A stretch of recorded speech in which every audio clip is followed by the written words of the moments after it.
The U.S. Navy has submitted a record-setting fiscal year 2027 budget request of $377.5 billion, marking a dramatic 23% jump over the previous year and signaling a deliberate push to restore U.S. maritime dominance after years of perceived erosion.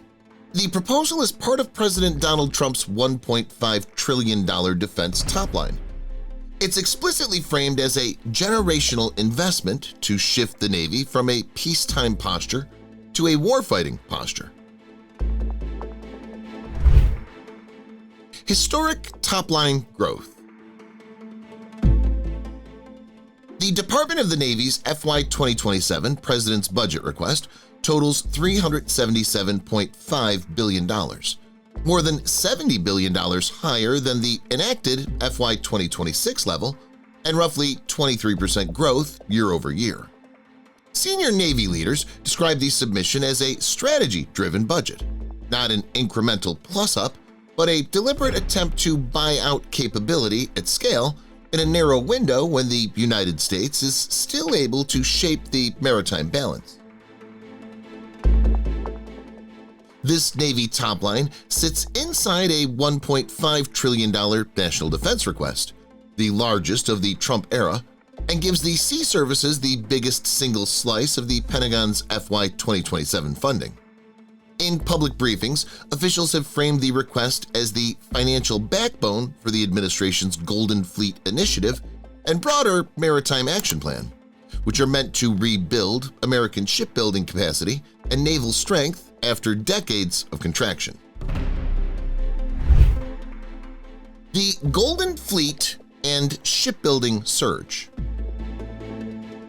The political centerpiece of the Navy submission is the Golden Fleet Initiative, a broad modernization drive anchored by a historic $65.8 billion shipbuilding and conversion account, its largest new construction request since the early 1960s. With that money, the Navy plans to procure 34 new ships in FY 2027, including 18 battle force vessels and 16 auxiliary or support platforms. The ship mix underscores a deliberate focus on high-end deterrence and logistics resiliency: 1 Columbia-class ballistic missile submarine, 2 Virginia-class attack submarines, 1 FFX guided missile frigate, 1 Arleigh Burke-class destroyer, 1 America-class amphibious assault ship, 1 San Antonio-class amphibious transport dock, 6 medium landing ships, 2 John Lewis-class oilers, 2 new submarine tenders, and 1 ocean surveillance ship. The request also continues incremental funding for Ford-class carriers CVN-80 and CVN-81. It supports the design and development of the Navy's new large surface combatant, the BBX Trump-class battleship that has quickly become the most politically visible element of the plan. Battleship revival and strategic signaling. The proposed Trump-class BBX is placed at the conceptual center of the Navy's long-range surface fleet architecture, with FY 2027 funding covering early design work, research and development, and advanced procurement. Reporting indicates roughly $1 billion in advance funds and more than $800 million in R&D in FY 2027, ahead of a planned $17 billion procurement line for the first hull in a subsequent fiscal year. Air power, munitions, and the strike portfolio. Beyond hulls, the FY 2027 request sharply accelerates naval aviation procurement with a $34.4 billion ask to buy 123 aircraft across the Navy and Marine Corps, roughly double the F-35 buy of the previous year.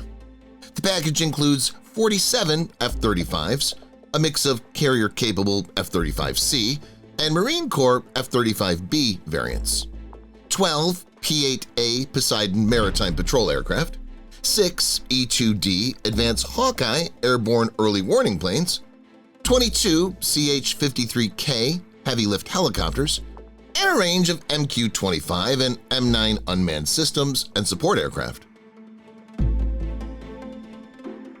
Weapons procurement totals around $22.6 billion, funding more than 4,000 major all-up round munitions across the portfolio.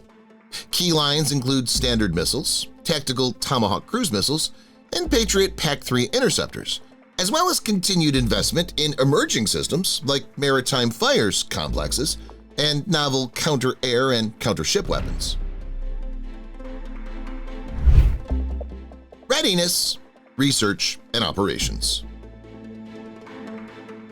The single largest share of the FY 2027 Navy budget, about $150 billion, is devoted to operations and maintenance, a 43% increase aimed at driving the fleet towards an 80% combat surge-ready posture.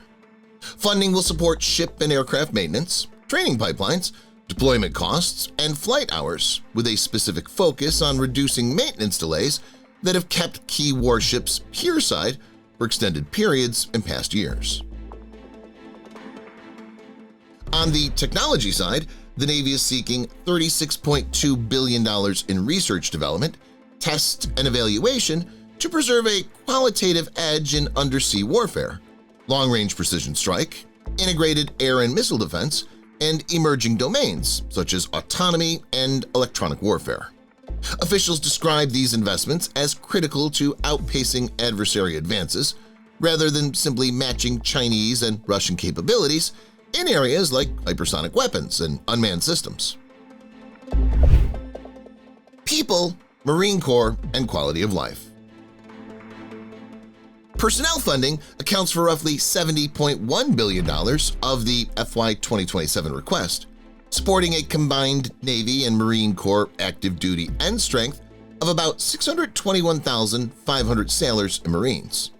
Inside that top line, the department has carved out around $2.5 billion for quality of life initiatives, including housing upgrades, improved dining facilities, and expanded child and youth programs, an explicit response to years of criticism over living conditions in some fleet concentration areas. For the Marine Corps, the budget includes $6.3 billion for ground systems, including 32 Navy and Marine Expeditionary Ship Interdiction Systems, or Nemesis launchers, 103 Naval Strike Missiles, 42 Marine Air Defense Integrated Systems, or MADIS, 16 Medium-Range Intercept Capability, or MRIC batteries, and about 410 associated interceptors.